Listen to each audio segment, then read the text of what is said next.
नमस्कार। प्रस्तुत है निर्मला उपन्यास का यह 12वां भाग। 11वें भाग में हम लोगों ने देखा था कि मनसाराम घर आने के बजाय अस्पताल चला गया और वहाँ भर्ती होना पसंद किया, ना कि घर आया। घर से वह इस कदर चिढ़ चुका था। चलिए देखते हैं 12वां भाग में क्या है। 3 दिन गुजर गए और मुंशी जी घर न आए। रुक्मणी दोनों वक्त अस्पताल जाती और मनसाराम को देख आती थी। रुक्मणी जो मनसाराम की बुआ है, मुंशी जी जो उनके पिताजी हैं। दोनों लड़के भी जाते थे। उनके पिताजी का मतलब मनसाराम के पिताजी हैं। दोनों लड़के भी जाते थे, पर निर्मला कैसे जाती? उनके पैरों में तो बेड़ियां पड़ी हुई थी। वह मनसाराम की बीमारी का हालचाल जानने के लिए व्यग्र रहती थी। यदि रुक्मणी से कुछ पूछती थी तो ताने मिलते थे, और लड़कों से पूछती तो बेसिर पैर की बातें करने लगते थे। एक बार खुद जाकर देखने के लिए उसका चित्त व्याकुल हो रहा था। उसे यह भय होता था कि संदेह ने कहीं मुंशी जी के पुत्र प्रेम को शिथिल न कर दिया हो। कहीं उनकी कृपणता ही तो मनसाराम के अच्छे होने में बाधक नहीं हो रही है। डॉक्टर किसी के सगे नहीं होते, उन्हें तो अपने पैसों से काम है। मुर्दा दोजख में जाए या बाहिश्त में, उसके मन में प्रबल इच्छा होती थी कि जाकर अस्पताल का डॉक्टरों का 1000 की थैली देकर कहे, इन्हें बचा लीजिए, यह थैली आपकी भेंट है। पर उसके पास ना तो इतने रुपये ही थे, ना इतने साहस ही था। अब भी यदि वहाँ पहुँच सकती तो मनसाराम अच्छा हो जाता। उसकी जैसी सेवा शुश्रूषा होनी चाहिए वैसी नहीं हो रही है। नहीं तो क्या 3 दिन तक ज्वर ही नहीं उतरता? यह दैहिक ज्वर नहीं, मानसिक ज्वर है, और चित्त के शांत होने से ही इसका प्रकोप उतर सकता है। अगर वह वहाँ रात भर बैठी रह सकती है और मुंशी जी जरा भी मन मैला ना करते तो कदाचित मनसाराम को विश्वास हो जाता कि पिताजी का दिल साफ है और फिर अच्छे होने में देर ना लगती। लेकिन ऐसा होगा? मुंशी जी उसे वहाँ देखकर प्रसन्न चित्त रह सकेंगे? क्या अब भी उनका दिल साफ नहीं हुआ? यहाँ से जाते समय तो ऐसा ज्ञात हुआ था कि वह अपने प्रमाद पर पछता रहे हैं, मतलब गलती पर पछता रहे हैं। ऐसा तो ना होगा कि उसके वहाँ जाते ही मुंशी जी का संदेह फिर भड़क उठे और वह बेटे की जान लेकर ही छोड़े। इस दुविधा में पड़े पड़े 3 दिन गुजर गए और ना घर में चूल्हा जला, ना किसी ने कुछ खाया। लड़कों के लिए बाजार से पुरियां ली जाती थी। रुक्मणी और निर्मला भूखी ही सो जाती थी। उन्हें भोजन की इच्छा ही ना होती थी। चौथे दिन जियाराम स्कूल से लौटा तो अस्पताल होता हुआ घर आया। निर्मला ने पूछा, क्यों भैया, अस्पताल भी गए थे? आज क्या हाल है? तुम्हारे भैया उठे या नहीं? जियाराम रुआंसा होकर बोला, अम्मा जी, आज तो वह कुछ बोलते चालते ही ना थे। चुपचाप चारपाई पर पड़े जोर जोर से हाथ पांव पटक रहे थे। निर्मला के चेहरे का रंग उड़ गया। घबरा कर पूछा, तुम्हारे बाबूजी वहाँ न थे? जियाराम, थे क्यों नहीं? आज वह बहुत रोते थे। निर्मला का कलेजा धक धक करने लगा। पूछा, डॉक्टर लोग वहाँ ना थे? जियाराम, डॉक्टर भी खड़े थे। जियाराम कह रहा है कि डॉक्टर भी खड़े थे और आपस में कुछ सलाह कर रहे थे। सबसे बड़ा सिविल सर्जन अंग्रेजी में कह रहा था कि मरीज की देह में कुछ ताज़ा खून डालना चाहिए। इस पर बाबूजी ने कहा, मेरी देह से जितना खून चाहे ले लीजिए। सिविल सर्जन ने हंसकर कहा, आपके ब्लड से काम नहीं चलेगा, किसी जवान आदमी का ब्लड चाहिए।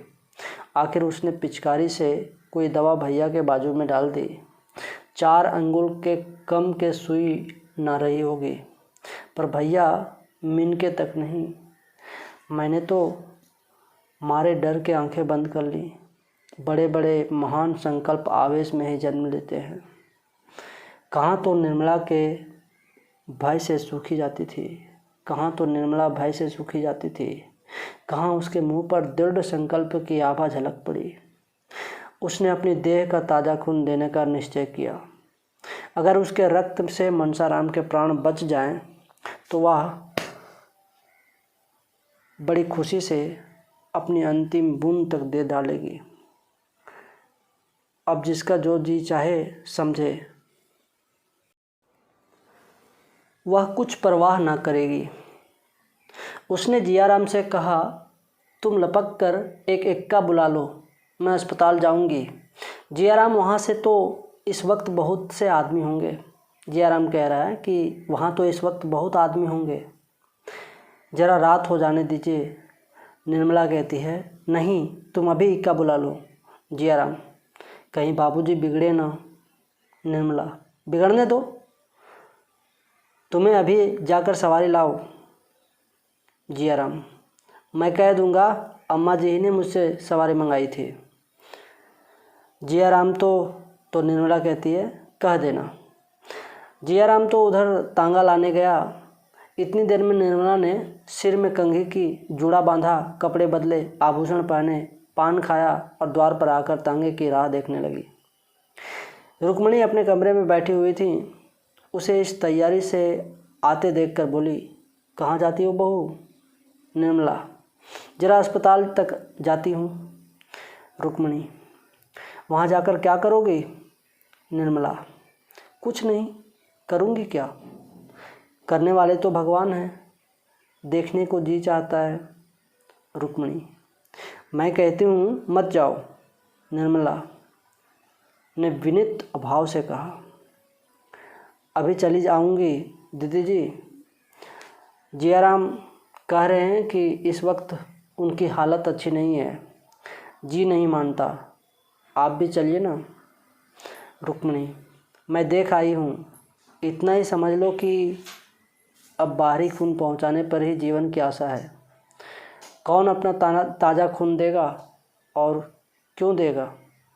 उसमें भी तो प्राणों का भय है। निर्मला, इसीलिए तो मैं जाती हूँ। मेरे खून से क्या काम ना चलेगा? रुक्मणी, चलेगा क्यों नहीं, जवानी का तो खून चाहिए, लेकिन तुम्हारे खून से मनसाराम की जान बचे, इससे या कहीं अच्छा है कि उसे पानी में बहा दिया जाए। तांगा आ गया। निर्मला और जियाराम दोनों जा बैठे। तांगा चला। रुक्मणी द्वार पर खड़ी देर तक रोती रही। आज पहली बार उसे निर्मला पर दया आई। उसका बस होता तो वह निर्मला को बांध रखती। करुणा और सहानुभूति का आवेश उसे कहाँ लिए जाता है, वह अप्रकट रूप से देख रही थी। आह, यह दुर्भाग्य की प्रेरणा है, यह सर्वनाश का मार्ग है। निर्मला अस्पताल पहुंची तो दीपक जल चुके थे।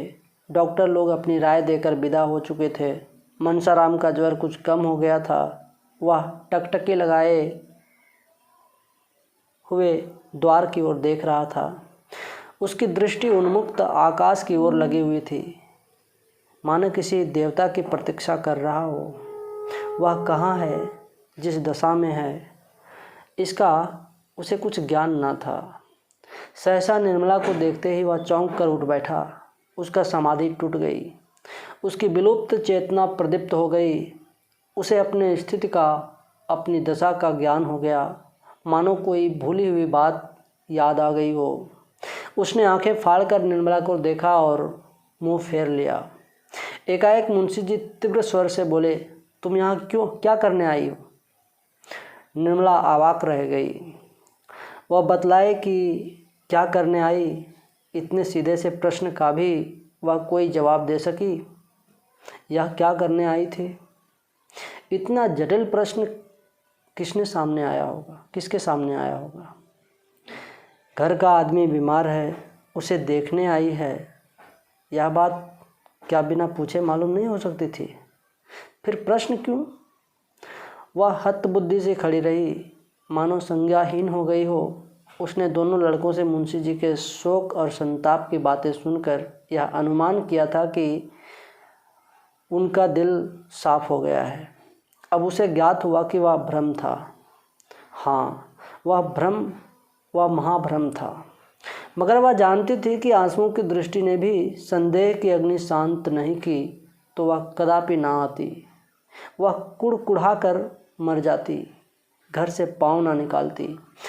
मुंशी जी ने फिर वही प्रश्न किया, तुम यहाँ क्यों आई? निर्मला ने निशंक भाव से उत्तर दिया, आप यहाँ क्या करने आए हैं? मुंशी जी के नथुने फड़कने लगा।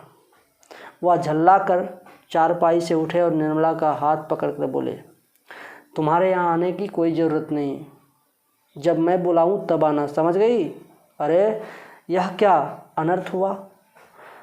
मनसाराम, जो चारपाई से हिल भी ना सकता था, उठकर खड़ा हो गया और निर्मला के पैरों पर गिरकर रोते हुए बोला, अम्मा जी, इस अभागे के लिए आपको व्यर्थ इतना कष्ट हुआ। मैं आपका स्नेह कभी भी ना भूलूंगा।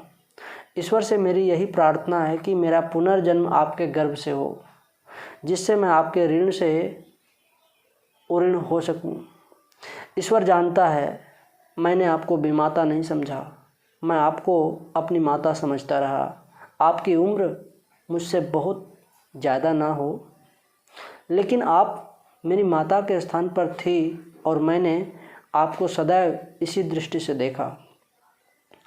अब नहीं बोला जाता अम्मा जी, क्षमा कीजिए, यह अंतिम भेंट है। निर्मला ने अश्रु प्रवाह को रोकते हुए कहा, तुम ऐसी बातें क्यों करते हो? 2-4 दिन में अच्छे हो जाओगे। मनसाराम ने क्षीण स्वर में कहा, अब जीने की इच्छा नहीं है और न बोलने की शक्ति ही है। यह कहते कहते मनसाराम अशक्त होकर वहीं जमीन पर लेट गया। निर्मला ने पति की ओर निर्भय नेत्रों से देखते हुए कहा, डॉक्टर ने क्या सलाह दी? मुंशी जी सबके सब भंग खा गए। कहते हैं ताज़ा खून चाहिए। निर्मला, ताज़ा खून मिल जाए तो प्राण रक्षा हो सकती है। मुंशी जी ने निर्मला की ओर तीव्र नेत्रों से देखकर कहा, मैं ईश्वर नहीं हूँ और ना डॉक्टर ही को ईश्वर समझता हूँ। निर्मला, ताज़ा खून तो ऐसी अलभ्य वस्तु नहीं। मुंशी जी, आकाश के तारे भी तो अलभ्य नहीं। मुंशी जी कह रहे हैं, आकाश के तारे भी तो अलभ्य नहीं। मुंह के सामने खंदक क्या चीज़ है? निर्मला, मैं अपना खून देने को तैयार हूँ, डॉक्टर को बुलाइए। मुंशी जी ने विस्मित होकर कहा, तुम? निर्मला, हाँ, क्या मेरे खून से काम ना चलेगा? मुंशी जी, तुम अपना खून दोगी? नहीं, तुम्हारे खून की ज़रूरत नहीं, इसमें प्राणों का भय है। निर्मला, मेरे प्राण और किस दिन काम आएंगे? मुंशी जी ने सजल नेत्र होकर कहा, नहीं निर्मला, उसका मूल्य अब मेरी निगाहों में बहुत बढ़ गया है। आज तक वह मेरे भोग की वस्तु थी, आज से वह मेरी भक्ति की वस्तु है। मैंने तुम्हारे साथ बड़ा अन्याय किया है, क्षमा करो। और इसी के साथ यह निर्मला उपन्यास का 12वां भाग समाप्त होता है। इसके अगले भाग की पाठ में अगली बार करूँगा। धन्यवाद।